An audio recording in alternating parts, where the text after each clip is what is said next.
V Pinxel máme tekuté rozjasňujúce kvapky v 3 farbách a za super cenu. Viete si ich spojiť napríklad s chladivým gelom po opalovaní, napríklad tieto bronzové, a vytvoríte si také instantné opálenie na dekolt, na ramená, alebo teda aj na nohy, a teda vás to aj chladí, ale zároveň pokožka aj krásne, ako keby slnkom poboskaná. Bronzové kvapky si viete spojiť aj s chladivým krémom na nohy. Urobíte si tzv. Tekuté pančušky, krásne tá pokožka bude teda aj vás chladiť, ale ešte pozrite na to pekné znednutie. Ja vám to ukazujem na najsvetlejšej časti rúk, to je na tej spodnej časti, a vidíte to už aj takouto troškou, ako si to viete zmeniť, a tá pokožka bude pekne hydratovaná. Máme 3 farby, toto sú tie bronzové, a potom máme strieborné a zlaté.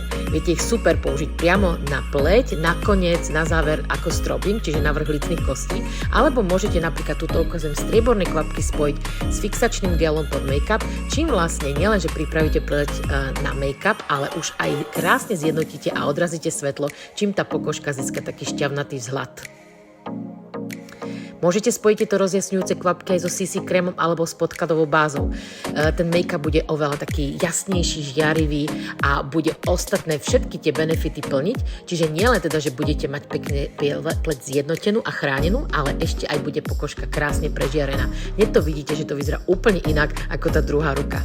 Určite ich vyskúšajte, tie kvapky môžete naozaj veľmi všestranne použiť, a úplne taký tip na záver vám ukážem.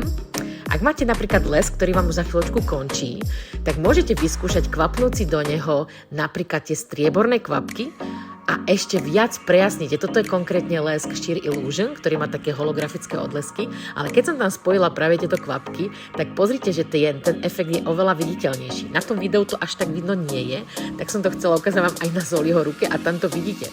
To prvé bolo klasické Sheer Illusion lesk, a toto je už s tým rozjasňujúcimi kvapkami, a krásne to fakt vyzerá. Určite to vyskúšajte.